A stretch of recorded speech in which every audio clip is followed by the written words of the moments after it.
மகளே, ரத்த பந்தங்களே உன்னை தூக்கி எறிஞ்சிருச்சுன்னு சொந்தக்காரர்களே உன்னை ஏளனமா பேசுறாங்கன்னு நினைச்சு ஏங்கி போய் நிக்கிறியா?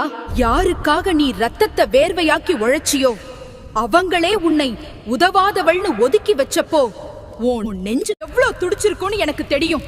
ஆனா ஒண்ணு தெரிஞ்சுக்கோ, உன்னை கைவிட்ட உறவுகள் எல்லாம் உன் வாசலுக்கு வந்து பிச்சை கேட்டு நிக்கிற காலம் ஒண்ணு வரும்.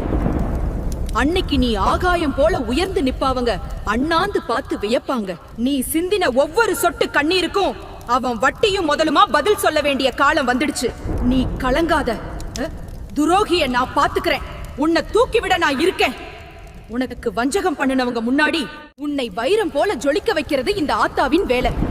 உன் கண்ணீர்த்து துளி ஒவ்வொன்னும் முத்தா மாறி உன் தலையெழுத்தையே மாத்த போகுது. மனச தளர விடாம நேர்மையா நம்பிக்கையோட இரு நல்லது நடக்கும். இது உன் குலதெய்வம், இந்த அம்மனோட சத்திய